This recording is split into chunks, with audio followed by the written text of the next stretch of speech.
আসসালামু আলাইকুম রহমতুল্লাহি ওবরাকাতুহ। আল্লাহ তাআলার দরবারে শুকরিয়া আদায় করছি, শুকরগুজার হচ্ছি যে আল্লাহ পাক রব্বুল আলামিন আমাদেরকে লাইলাতুল কদরের এই বরকতময় রজনীতে আল্লাহ তাআলা পবিত্র কুরআনুল কারীমের সান্নিধ্যে আসার জন্য তৌফিক দান করেছেন, আমাদেরকে কবুল করেছেন। এজন্য সেই মহান রবের দরবারে কৃতজ্ঞ চিত্তে শুকরিয়া আদায় করছি। আমরা পড়ছি আলহামদুলিল্লাহ। দরুদ ও সালাম জানাচ্ছি আমাদের প্রিয় নবী সৈয়দুল মুরসালিন রহমাতুল লিল আলামিন, যেই নবীর উপর আল্লাহ পাক রব্বুল আলামিন তার এই পবিত্র কালামকে অবতীর্ণ করেছিলেন, যেই নবীর সুপারিশ এবং শাফায়াত লাভের মাধ্যমে আমরা জান্নাতের অধিবাসী হওয়ার স্বপ্ন দেখি, সেই নবীর প্রতি দরুদ ও সালাম জানাচ্ছি। আমরা পড়ছি সাল্লাল্লাহু আলাইহি ওয়াসাল্লাম।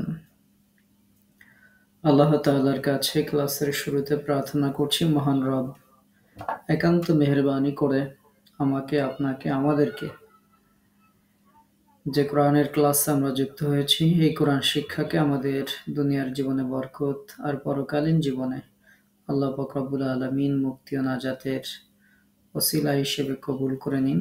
এজন্য আল্লাহর কাছে সাহায্য কামনা করে আমরা আমাদের আজকের ক্লাস শুরু করছি ইনশাআল্লাহ। আজকে আমাদের 16তম ক্লাস। আজকের এই 16তম ক্লাসে দেশ এবং দেশের বাইরে থেকে অংশগ্রহণকারী সকল ভাইয়া এবং আপুদেরকে আমাদের এই একাডেমি, হুজুর একাডেমির পক্ষ থেকে স্বাগত জানাচ্ছি। আমাদের আজকের ক্লাসের আলোচ্য বিষয় তাজবিদের ব্যতিক্রম নিয়মসমূহ। ইলমে তাজবিদের আমরা এতদিন যেই নিয়মগুলো শিখেছি, এর বিপরীত যেই নিয়মগুলো আছে সেই বিপরীত নিয়মগুলো নিয়ে আমাদের আজকের ক্লাস ইনশাআল্লাহ। একটু মনোযোগী হতে চেষ্টা করবেন, না বুঝলে নোট রাখবেন, ক্লাস শেষে জিজ্ঞাসা করবেন ইনশাআল্লাহ। ইলমে তাজবিদের ব্যতিক্রম নিয়ম কেন? ব্যতিক্রম নিয়ম বলতে কি বোঝায়? কোরআন মাজিদে কিছু খাস আলামত বা বিশেষ চিহ্ন রয়েছে এবং এগুলোকে সাধারণ নিয়মের থেকে ব্যতিক্রমভাবে পড়তে হয়, কারণ রাসূলুল্লাহ সাল্লাল্লাহু আলাইহি ওয়াসাল্লাম ব্যতিক্রমভাবে পড়েছেন, তাই আমরাও সেভাবেই পড়ব। আপনারা প্রশ্ন করতে পারেন যে উস্তাদ, ব্যতিক্রম নিয়ম কোথায় পেলেন? তো সেটার জন্য আমরা বলে দিচ্ছি যে আমাদের আজকের ক্লাস যেহেতু ইলমে তাজবিদের ব্যতিক্রম নিয়ম সম্পর্কে, ব্যতিক্রম নিয়মগুলো আমরা কোথায় পেলাম? ব্যতিক্রম নিয়মগুলো আমরা পেলাম কোরআনুল কারীম যেই নবীর উপর অবতীর্ণ হয়েছে, আমাদের প্রিয় নবী সাল্লাল্লাহু আলাইহি ওয়াসাল্লাম, তিনি এই জায়গাগুলো ব্যতিক্রমভাবে পড়েছেন। তার থেকে সাহাবা রাদিয়াল্লাহু আনহু আজমাইন পড়েছেন। সেই সিলসিলায় আমরা এই নিয়মগুলো ব্যতিক্রমভাবেই পড়ব। এটাই হচ্ছে ব্যতিক্রম নিয়ম, যেগুলো স্বাভাবিক তাজবিদের নিয়মের সাথে মিলবে না। স্বাভাবিক তাজবিদের নিয়মে একরকম, বাট এগুলোকে অন্যরকম পড়তে হবে। আমরা তাজবিদের যে ব্যতিক্রম নিয়মগুলো আজকে আলোচনা করব, তার মধ্যে একটা বিষয় এক্সট্রা আমরা মোটামুটি আলোচনা করব, সেটা হচ্ছে তাজবিদের যে ভুলে নামাজ বাতিল হয়। আমাদের অনেকেই কোরআন তেলাওয়াত করেন, বাট কোরআন তেলাওয়াতে কেমন ভুলের কারণে নামাজ বাতিল হয় এটা জানেন না। ফলশ্রুতিতে তার হয়তো সেই ভুল থেকে যাচ্ছে, কিন্তু তিনি সেভাবেই সালাত আদায় করে যাচ্ছেন, কিন্তু তিনি বুঝতে পারছেন না যে এরকম ভুলের কারণে আমার নামাজ বাতিল হতে পারে। আমরা আলোচনা করব কোন ভুলে তেলাওয়াত মাকরুহ হয়। আমরা কোরআন তেলাওয়াতে আনা শব্দ পড়ার নিয়ম আলোচনা করব, সিন সাদ পড়ার বিশেষ নিয়ম আলোচনা করব, ইজহারে মুতলাক আলোচনা করব, সাকতা ইদগাম একত্র হলে কিভাবে পড়তে হবে সেটা আলোচনা করব, এমালা পড়ার নিয়ম আলোচনা করব, সূরা তাওবা পড়ার নিয়ম আলোচনা করব, গোলতা পড়ার নিয়ম আলোচনা করব, অক্ফ বিল ইসমাম এবং অক্ফ বিল ইবদাল। গতদিন আমরা যে 4টা অক্ফর বিষয়ে আলোচনা করেছিলাম, তার মধ্যে থেকে 2টা বিষয় যেহেতু ব্যতিক্রম, ওই 2টাকে রিভিশনের জন্য আমরা আবার আজকের ব্যতিক্রম ক্লাসে আলোচনা করব। ইজহারে খাস আলোচনা করব, ঈদগামে মিসলাইন সাগীর আলোচনা করব এবং ৯টি বিশেষ উচ্চারণ যেগুলো যদি কেউ কোরআন তেলাওয়াতকে সহি করতে চায় তাহলে অবশ্যই তাকে ৯টি ভুল করলে চলবে না, সে বিষয়টিও আমরা আজকের ক্লাসে ইনশাআল্লাহ আলোচনা করার চেষ্টা করব। আল্লাহ তাআলা তৌফিক দান করুন। আমরা তাসবিহদের বিপরীত কোরআনুল কারীম তেলাওয়াত করা। তাসবিহদের বিপরীতে যদি আমরা কোরআনুল কারীম তেলাওয়াত করি সেটাকে বলা হয় লাহান। লাহান মানে হচ্ছে ভুল। একটা হচ্ছে লাহানে জালি, মানে হচ্ছে বড় ভুল, মারাত্মক ভুল তেলাওয়াতের ক্ষেত্রে। আর একটা হচ্ছে লাহানে খাফি, ছোট ভুল, সূক্ষ্ম ভুল। তো লাহানে জলি ওই ভুলকে বলে যা দ্বারা শব্দের বা অর্থের পরিবর্তন ঘটে এবং নামাজ নষ্ট হয়ে যায়। ওই নামাজ পুনরায় আদায় করতে হবে। লাহানে জলি করে কোরআন তেলাওয়াত করা এটা হারাম। অর্থাৎ আমরা শুরুতেই যেটা আলোচনা করতে চেয়েছি, যেই ভুলে নামাজ বাতিল হয়, যেই ভুলে নামাজ বাতিল হয়। আচ্ছা, তাহলে একটু খেয়াল করবেন, যেই ভুলে নামাজ বাতিল হয় সেটা হচ্ছে ইলমে তাসবিদের পরিভাষায় লাহানে জলি বলা হয়। আবারও বলছি, পরিভাষাটা লাহানে জলি। আপনারা যখন নামাজ ভঙ্গের কারণ, যখন যে কোনো একটা বই নিয়ে যখন আপনি পড়বেন যে নামাজ ভঙ্গের কারণ সমূহ, সেই নামাজ ভঙ্গের কারণের মধ্যে পেয়ে যাবেন, দেখবেন একটা কারণ লেখা আছে যে তেলাওয়াতে লাহানে জলি হলে। সেই লাহানে জলি মানে বড় ভুল। বড় ভুলটা কি? বড় ভুলটা হচ্ছে ওই ভুলকে বলে যার দ্বারা শব্দের বা অর্থের পরিবর্তন ঘটে, নামাজ নষ্ট হয়ে যায়, নামাজ বাতিল হয়ে যায়, সেই নামাজ আবার পড়তে হবে। আমরা যে ভুলে নামাজ বাতিল হয় সেটা স্বাভাবিক তাসবিদের কিতাবগুলোতে ৭ ধরনের ভুলকে উল্লেখ করা হয়েছে, যেই ভুলে নামাজ বাতিল হয়ে যায়। অর্থাৎ লাহানে জলি এটা ৭ ধরনের হতে পারে। লাহানে জলিটা ৭ প্রকার। তাহলে এরকম ভুল আমরা এখন যে ৭টা ভুল আলোচনা করব, যদি তেলাওয়াতে কারো এরকম ৭ ধরনের ভুলের কোনো একটা ভুল থাকে তার নামাজ বাতিল হয়ে যাবে। সহজ কথা।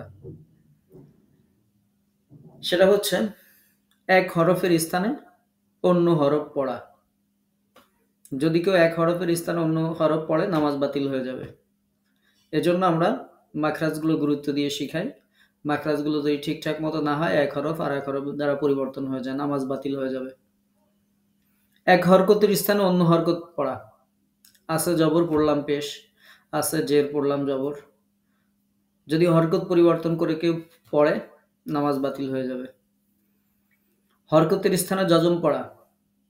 কোথাও হরকত আছে, সেই জায়গাতে উচ্চারণের সময় ঠিকঠাক উচ্চারণ করলো না, দ্রুত পড়তে গিয়ে তাড়াহুড়া করতে গিয়ে সেখানে যজম পড়ে ফেললো।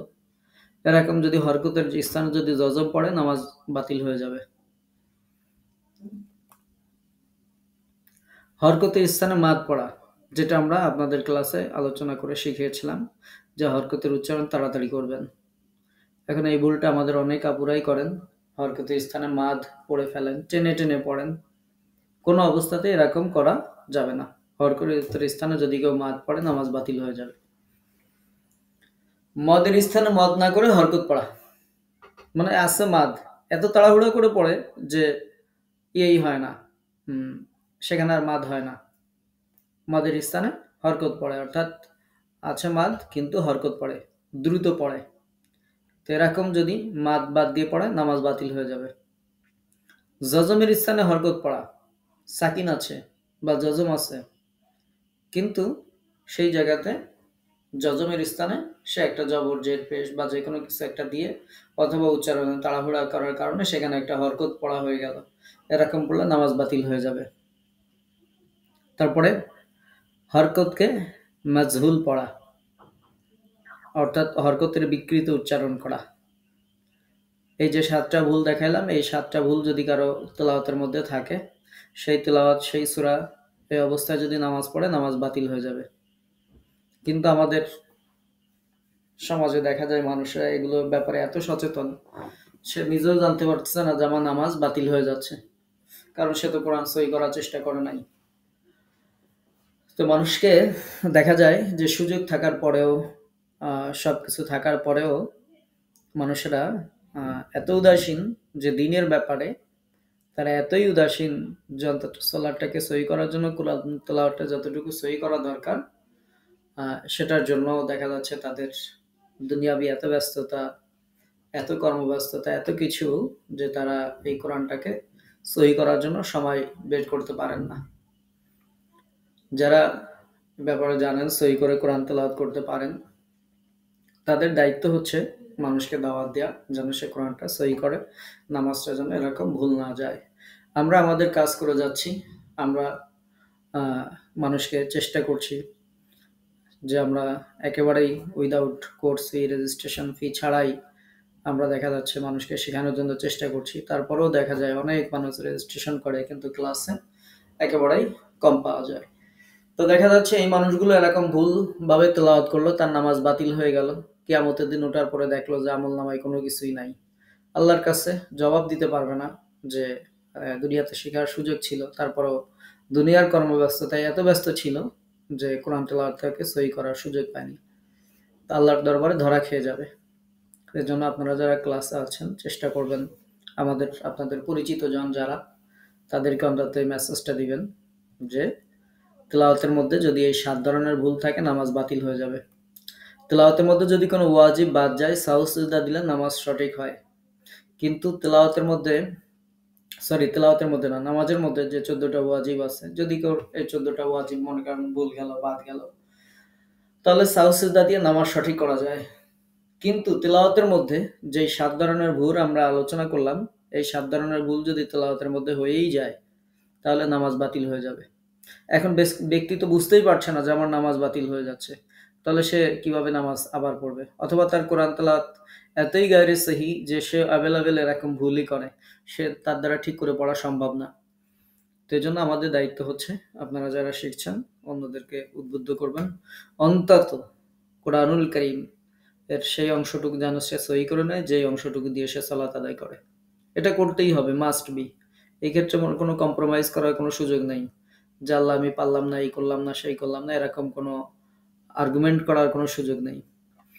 যেগুলো নামাজের মধ্যে পড়তে হয় সেগুলো অবশ্যই অবশ্যই সহি করে নিতে হবে।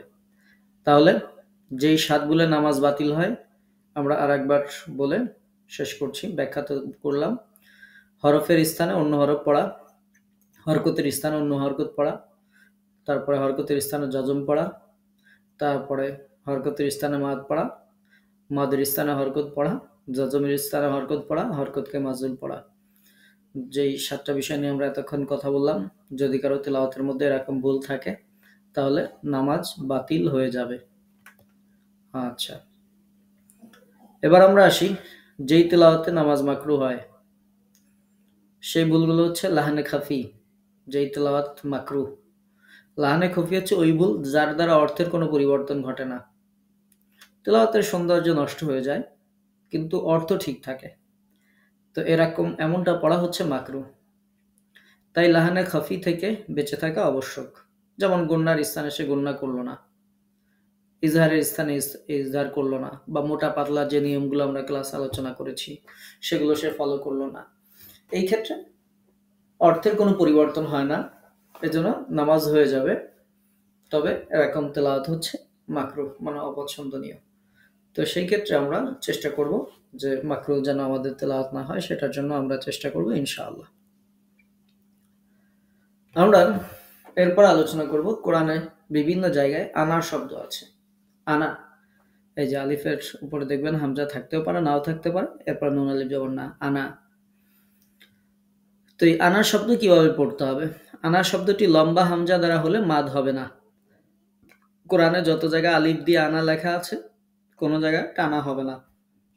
মনে রাখবেন যে আনা, টানা, মানা, সহজ ভাষা 3টে শব্দ মনে রাখবেন। আনা, টানা, মানা। মানে আনা আমরা টানবো না।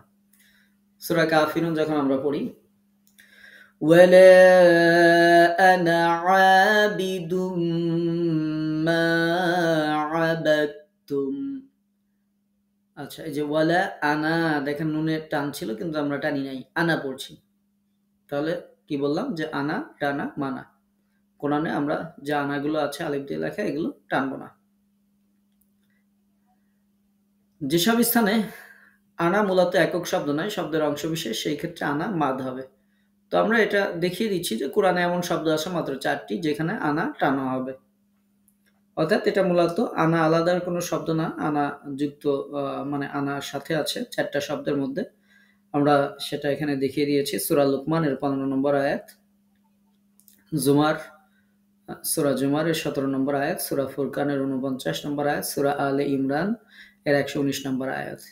এই আয়াতগুলোতে 4টা শব্দ আছে। একটা হচ্ছে আনাবা, আনাবু, আনাসিয়া, আনামিলা। এই 4টা জায়গায় পবিত্র কোরআনুল কারিমে শুধু আনা টানা হবে। বাকি কোরআনুল কারিমে আলিফ দিয়ে যত আনা আছে কোনো আনা টানা যাবে না। আনা, টানা, মানা, এটা মনে রাখবেন। চলো 4টা টানতে হবে। সহজ বুদ্ধি হচ্ছে এই 4টা শব্দ মুখস্থ করে ফেলা। আনাবা, আনাবু, আনাসিয়া, আনামিলা। এটা যদি মুখস্থ করে ফেলেন তাহলে কোরআনে আর হাজার হাজার আনা যা আছে, যত আছে শত শত বাজিয়ে কয়টাই হোক, আমরা আর কোথাও টানবো না, শুধু এই 4 জায়গা টানবো। এই ক্ষেত্রে নিচে একটা ফুটনোট লেখা আছে দেখেন, যে আর যে আনা গোল হামজা দ্বারা লেখা, গোল হামজা, আলিফ দিয়ে না, হামজা দিয়ে লেখা, এই যে এরকম, সেগুলো কিন্তু আবার এই আনার মধ্যে প্রযোজ্য না, সেগুলোতে মাদ হবে। যেমন যা আনা, এই যে গোল হামজা দিয়ে লেখা, গোল হামজা এর মধ্যে প্রযোজ্য না। যেই আনা টানা মানা সেটা হচ্ছে লম্বা আলিফ দিয়ে যেই আনা লেখা হয়। নেক্সট আমাদের আলোচ্য বিষয় সিন সাদ। পবিত্র কোরআনুল কারিমে দেখবেন একটা অক্ষরের উপরে আরেকটা অক্ষর লেখা, সিনের উপর সাদ লেখা, সাদের উপর সিন লেখা। এখন বিশেষ করে দেখেন সোয়াদগুলোর উপরে সিন লেখা আছে। তো কোরআনুল কারিমের 4টা জায়গায় এরকম সোয়াদের উপর ছোট করে সিন লেখা আছে।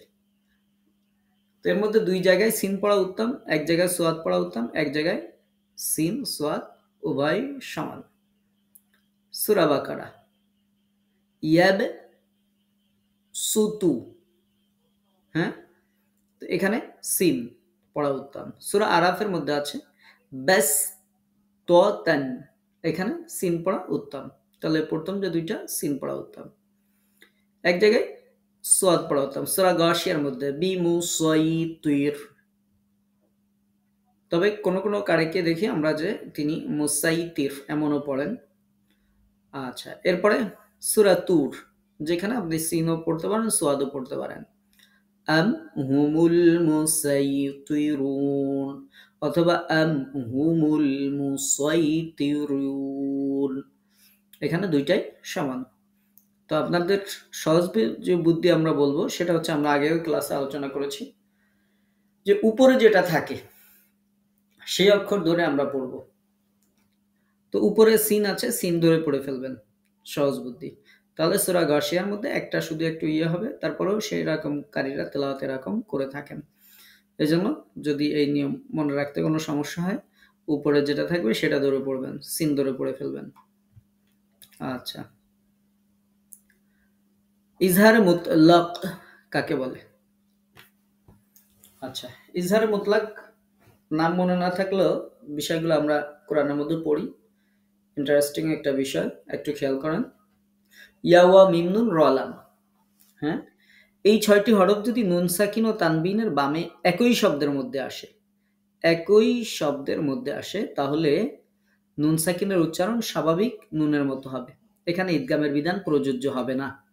তাহলে ইয়া ওয়া মিম নুন র লাম এগুলো ইদগামের হরফ আমরা জানি, বাট এই ইদগামের হরফগুলো যদি নুন সাকিনের পরে একই শব্দের মধ্যে আসে, আবারও বলছি একই শব্দের মধ্যে আসে, তাহলে এখানে ইদগামের নিয়ম প্রযোজ্য হবে না। এটা হচ্ছে, এটাকে ইজহারে মুতলাক বলা হয়, এটা গুন্না ছাড়া পড়তে হয়। উদাহরণ দিলে সহজে বুঝবেন।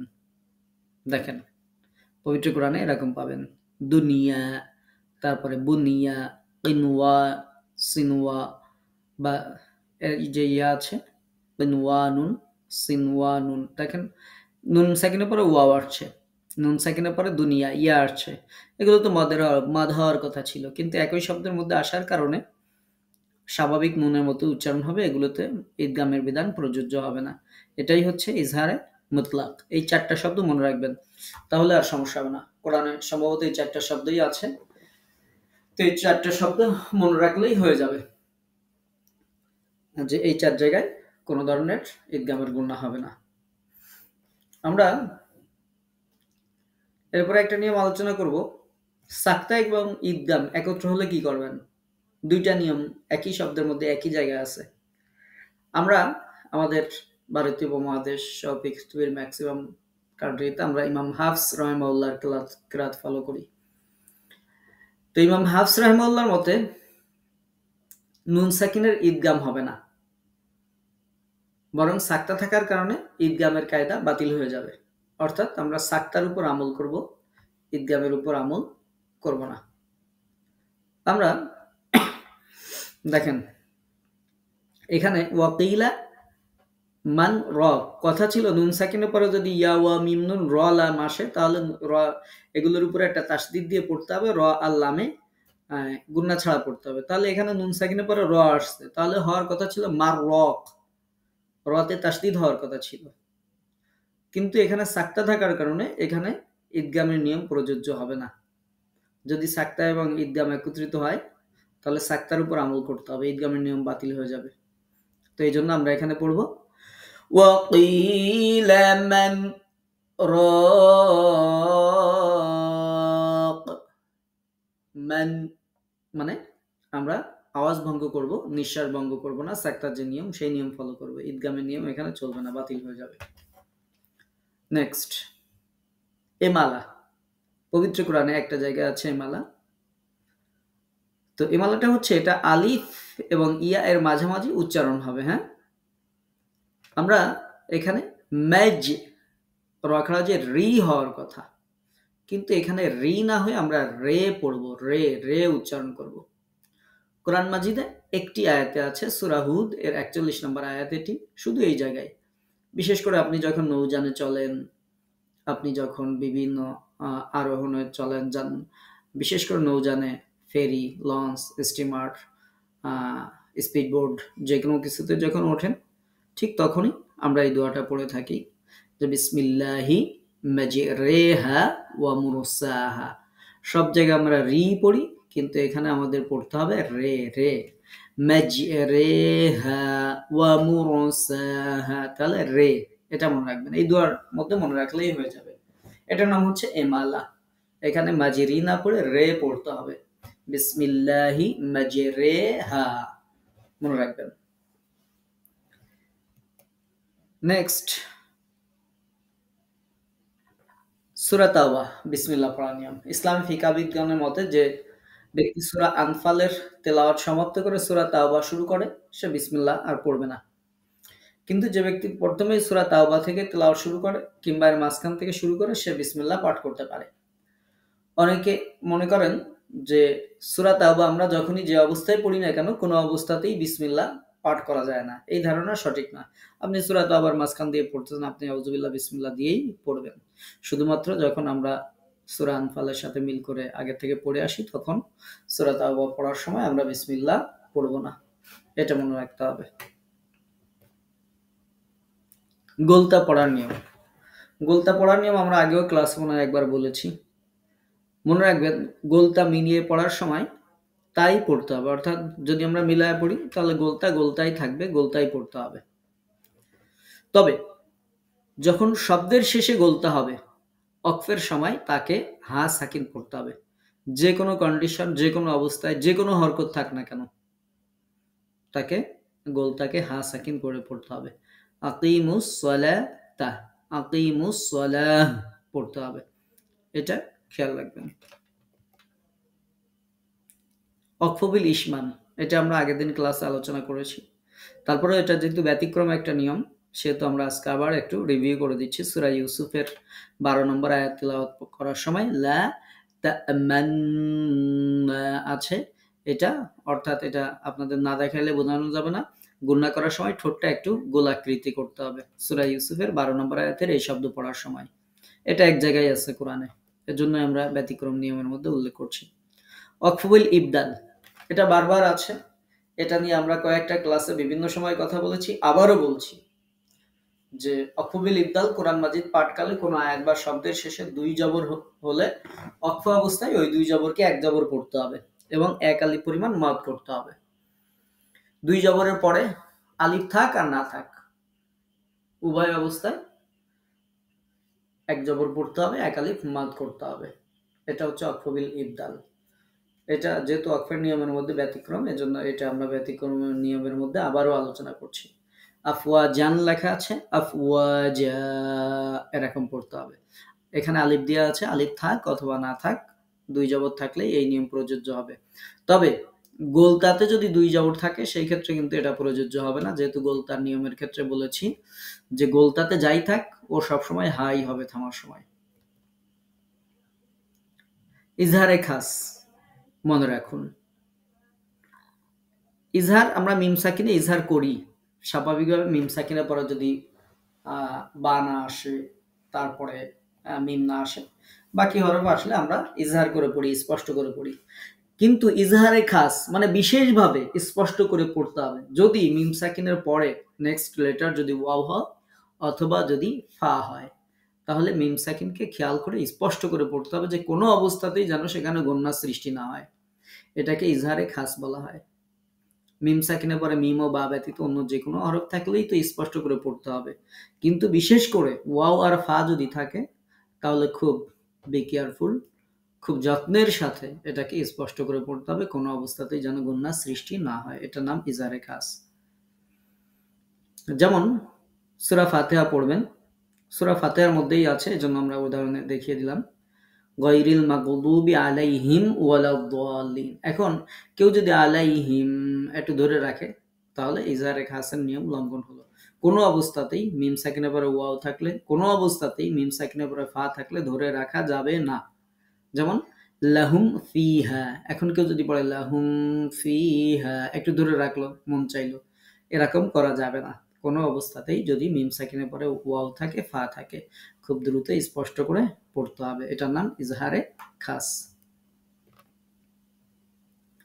ঈদগামে মিসলাইন সাগীর, ঈদগাম অর্থ মিলানো, মিসলাইন মানে একই জাতীয়, সগীর দ্বারা এক্ষেত্রে প্রথম হরফ সাকিন আর দ্বিতীয় হরফ হরকত যুক্ত হয়েছে বোঝায়। অর্থাৎ প্রথম হরফ সাকিন, দ্বিতীয় হরফ হরকত যুক্ত, এই একই জাতীয় হরফকে মিলানো। এজন্য স্বাভাবিকভাবে মিম সাকিনের পরে যখন মিম আসে তখন এটাকে ঈদগামে মিসলাইন সাগীর বলে। এটা না বুঝলেও চলবে, কারণ এটা আমরা ওইভাবেই পড়ি। মিম সাকিনের পরে আর একটা মিম আসলে পরের মিমে আমরা তাসদীদ দিয়েই পড়ি। আচ্ছা, এখন যেটা মনে রাখতে হবে, সারা জীবন যেটা মনে রাখতে হবে সেটা হচ্ছে আরবি হরফগুলোর প্রত্যেকটির আলাদা আলাদা উচ্চারণ ভঙ্গি আছে। বিভিন্ন হরফের উচ্চারণের পার্থক্যের প্রতি লক্ষ্য না করে একই রকম উচ্চারণ করলে গুনাহ হবে। এমনকি অনেক ক্ষেত্রে নামাজ নষ্ট হয়ে যাওয়ার আশঙ্কা রয়েছে। আশঙ্কা রয়েছে মানে যেটা আমরা প্রথম ক্লাসে আলোচনা করেছি লাহানেজালি, তো সেটার মধ্যে চলে গেলে নামাজ বাতিল হয়ে যাবে। তাই কয়েকটি হরফের প্রয়োজনীয় উচ্চারণ নিয়ে আমরা একটু আপনাদের দৃষ্টি আকর্ষণ করব, একটু খেয়াল করবেন। দেখেন, হরফগুলো একরকম কিন্তু ভেরিয়েশন আছে, পার্থক্য আছে। তা পড়ার সময় তোয়া এর মতো পোর পড়বেন না, বরং তাটা বারিক হবে, তোয়াটা পোর হবে। তা তোয়া, তা যাবত তা, তোয়া যাবত তো, মনে রাখতে হবে। দুইটা কোনো অবস্থাতেই যেন এক না হয়, এক হইলেই অর্থ চেঞ্জ হয়ে যাবে, নামাজ বাতিল হয়ে যাবে। কথা স্পষ্ট। সা নরমভাবে পড়তে হবে।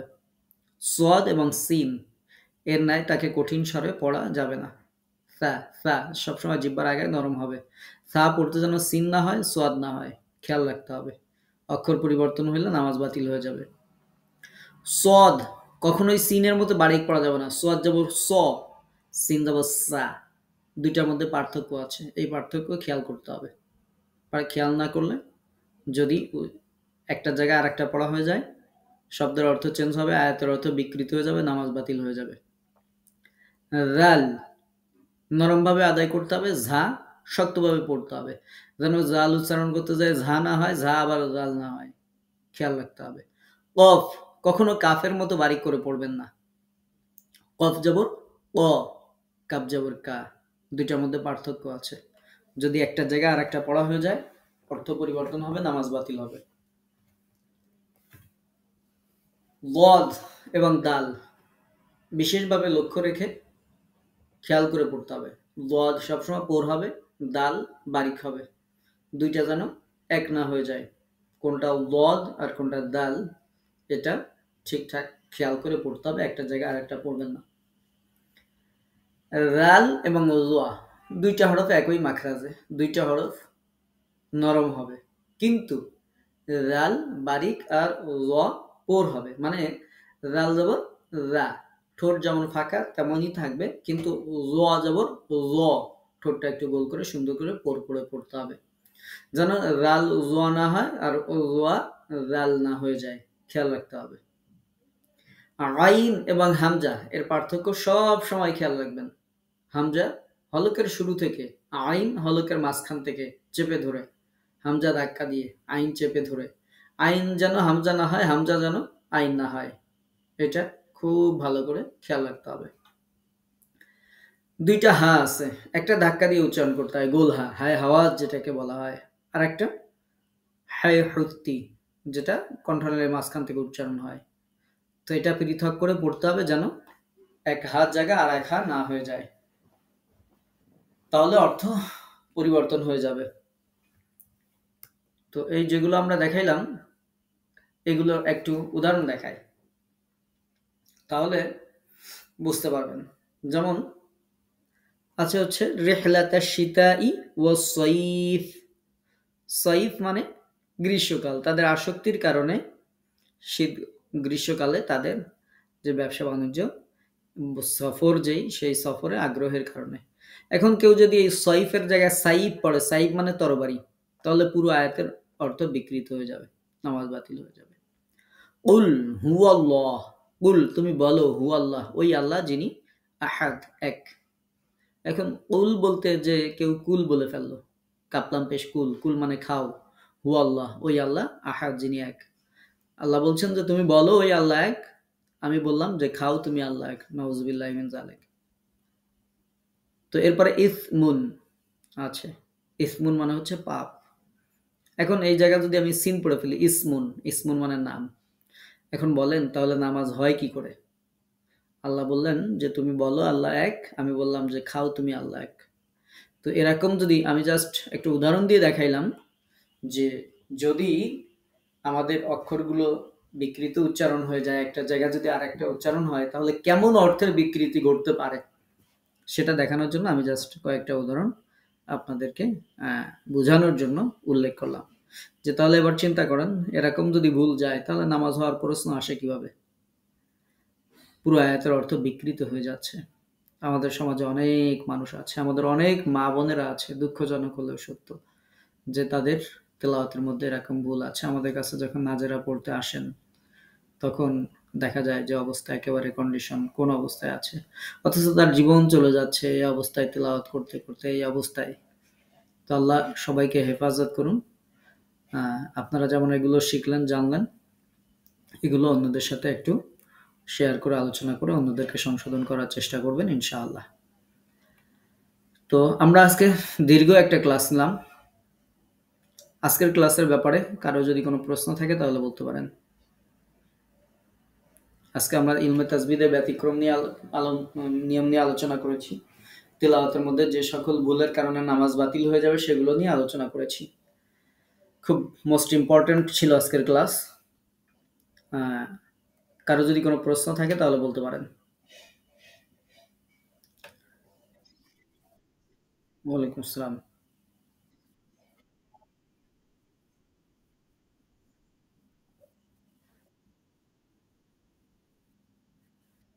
মনে রাখতে হবে, মনে থাকে না বললে হবে না, মনে রাখতে হবে, অ্যাপ্লাই করতে হবে, খেয়াল করতে হবে।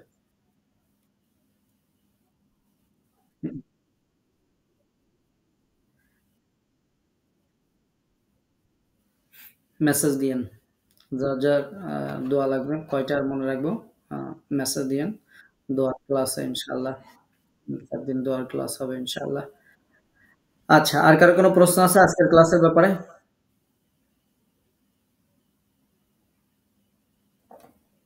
আজকের ক্লাসের ব্যাপারে কারো কোনো প্রশ্ন আছে? আচ্ছা, যদি প্রশ্ন না থাকে তাহলে এবার আমার একটা কথা, সেটা হচ্ছে আমরা নামাজ বাতিল হয় যে ভুলের কারণে, যেই আ ৭ ভুলের কথা এখানে আলোচনা করেছি, এই ৭ ভুল ভালো করে মুখস্থ করে ফেলবেন। মুখস্থ করার উদ্দেশ্যটা হচ্ছে যে এই ভুল আপনার মধ্যে আছে কিনা? এক হরফের জায়গায় আপনার অন্য হরফ পড়া হয়ে যায় কিনা? এক হরকত পরিবর্তন হয় কিনা? হরকতের স্থানে যজম হয় কিনা? অথবা হরকত আছে মাদ হয়ে যায় কিনা? অথবা মাদ আছে দ্রুত পড়তে গিয়ে শুধু হরকত হয় কিনা? যজমের স্থানে হরকত হয় কিনা? হরকতে মাজহুল হয় কিনা?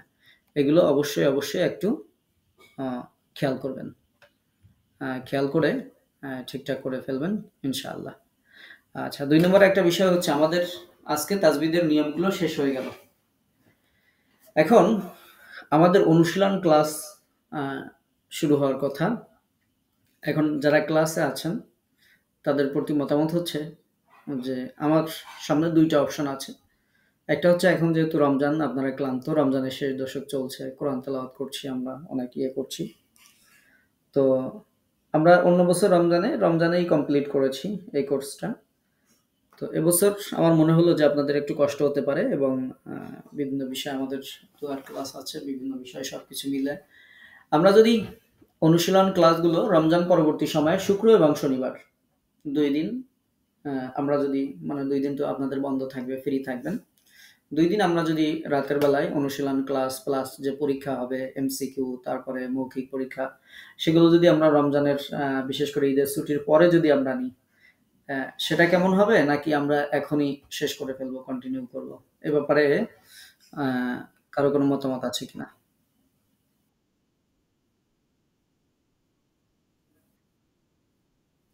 হ্যাঁ, রমজানের একটু ইয়ে হচ্ছে, ঝামেলা হচ্ছে। আচ্ছা, ঠিক আছে, আপনারটা শুনলাম। আর কারো কোনো মতামত?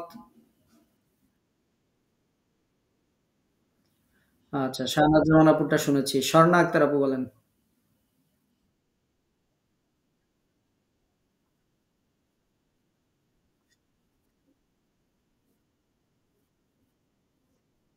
আচ্ছা, ঠিক।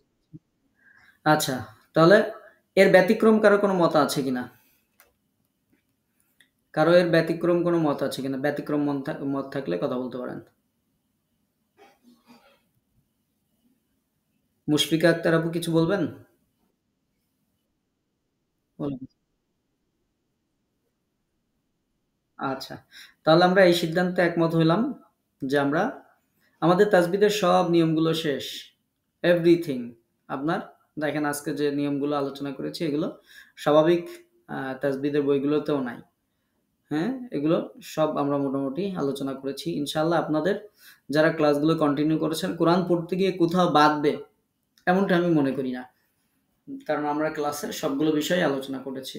সাইন অফ অক্ফ যেটি রয়েছে, অক্ফোর নিয়ম কানুন সহ এভরিথিং আশা করছি। এরপরেও যদি বাদ থেকে যায় সেটা আমরা পরবর্তী ক্লাসে সংযোজন করব ইনশাআল্লাহ। আপনাদের যে কাজটা হবে, ঈদের সময় তো অনেক ব্যস্ততা থাকবে। ব্যস্ততা যখন একটু কমবে ক্লাসগুলো রিভিউ করবেন।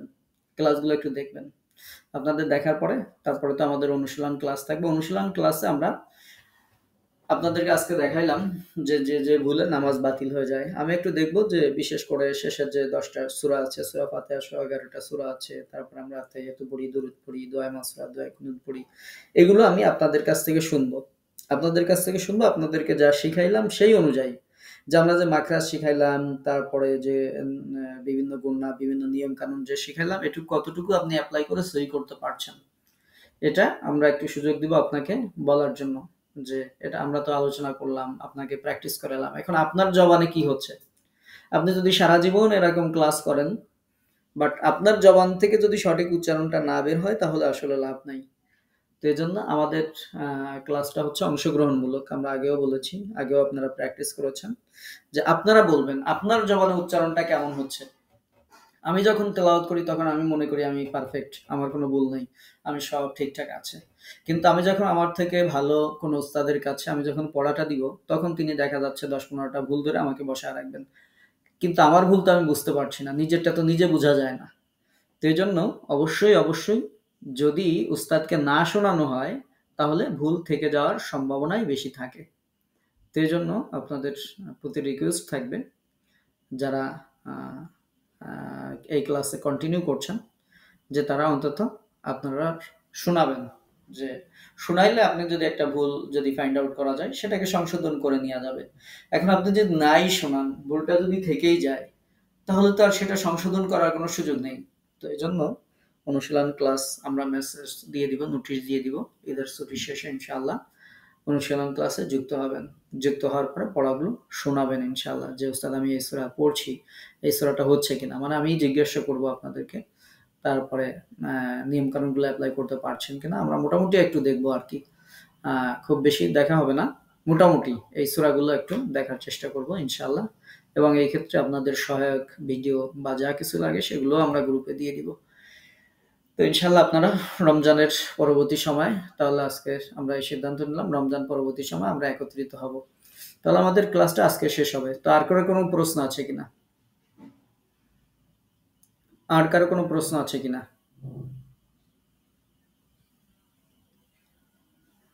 কারো কোনো প্রশ্ন আছে?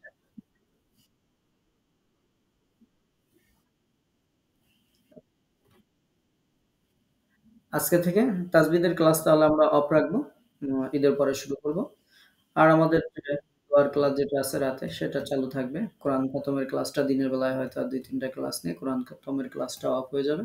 দোয়ার ক্লাসটা শুধু ২৯ রাত পর্যন্ত চালু থাকবে। ২৩, ২৫, ২৭, ২৯ এই কটা চালু থাকবে ইনশাআল্লাহ। ওয়ালাইকুম আসসালাম। আর কারো কোনো প্রশ্ন?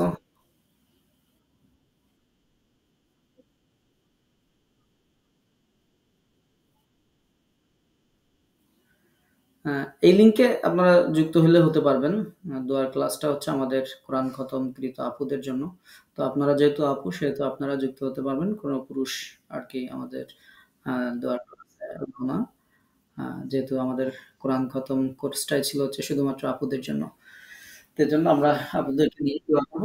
আপনারা যদি যুক্ত হতে চান, আমরা এই গ্রুপে কোনো মেসেজ, কোনো নোটিশ কোনো কিছুই দিব না। ওইটা আমাদের ওই গ্রুপেই দিব। বাট লিঙ্ক এটাই যেহেতু থাকবে সেহেতু আপনারা কেউ যুক্ত হতে চাইলে রাত 11:30 টায় আপনারা এই লিঙ্কে প্রবেশ করবেন। তাহলে আপনারা যুক্ত হতে পারবেন।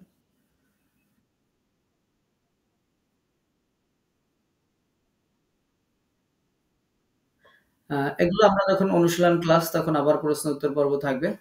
তখন আবার যত প্রশ্ন থাকে আপনি করতে পারবেন। কোনো সমস্যা নেই। আচ্ছা। আর কারো কোনো প্রশ্ন আছে?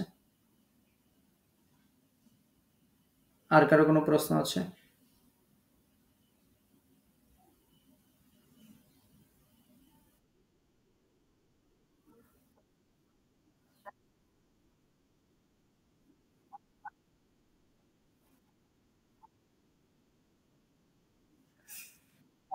সেটা দেখা যাবে। সেটা ওই ক্লাসে বলব।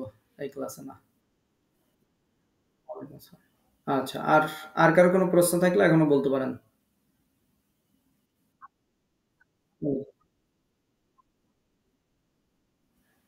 জি, বাংলাদেশ সময় রাত 11:30।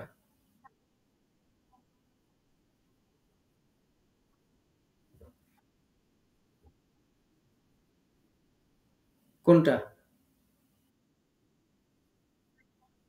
না, না, এটা আপনি কি ইয়ের গ্রুপে আছেন? কোরআন খতমের গ্রুপে? আচ্ছা, ওই পিকচারটা দেখছেন? রুটিন, ক্লাস রুটিনটা দেখছেন?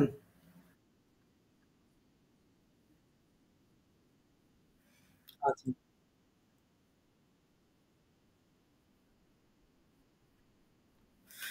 আপনি ক্লাস রুটিনটা একটু দেখে নিবেন। ক্লাস রুটিনে প্রত্যেকদিন না। আমরা বেজোড় রাতগুলো বাংলাদেশের টাইম অনুযায়ী বেজোড় রাতগুলোতেই হবে, হ্যাঁ? ক্লাস রুটিনটা দেখে নিবেন না বাংলাদেশে। না, আপনার সাথে মিলবে না। আপনার তো রাতই হবে না, আপনার তো দিন থাকবে। আমরা তো রাতে মোনাজাত করব। না, না, সেটা না। আপনার এখন কি? এখন কি রাত না দিন? সেটাই তো বলছি। যে আমরা যখন রাতে মোনাজাত করব তখন তো আপনি অলরেডি দিনেই থাকবেন। তো সেটা বলছি যে আপনার সাথে মিলবে না তো। হ্যাঁ, বাংলাদেশ সময় রাত 11:30 ইনশাআল্লাহ। আচ্ছা, ঠিক আছে। আর কারো কোনো প্রশ্ন আছে? আর কারো কোনো প্রশ্ন আছে? আচ্ছা। আর কারো কোনো প্রশ্ন না থাকলে আমরা আজকে ক্লাস এ পর্যন্ত শেষ করব ইনশাআল্লাহ। তাহলে আপনাদের গ্রুপের নোটিশ দিয়ে দিব আপাতত পরবর্তী ঘোষণা না দেওয়া পর্যন্ত তাজবিদের ক্লাস স্টপ থাকবে। ইনশাআল্লাহ আমরা রমজান পরবর্তী সময় আবার শুরু করবো ইনশাআল্লাহ। তো আল্লাহ তালা আমাদেরকে ভালো রাখুন, কল্যাণের সাথে রাখুন। আমরা আর এখানে বেশি দোয়া করছি না, যেহেতু একটু পরে আমরা দোয়া করবো ইনশাআল্লাহ, লম্বা দোয়া করবো। আপনাদের জন্যও দোয়া করবো যারা এই কোর্সে ছিলেন, কন্টিনিউ করেছেন। আপনারা যারা আপু আছেন তারা চাইলে মোনাজাতের ক্লাসে যুক্ত হতে পারবেন বেজোর রাতগুলোতে, বাংলাদেশ সময় রাত 11:30।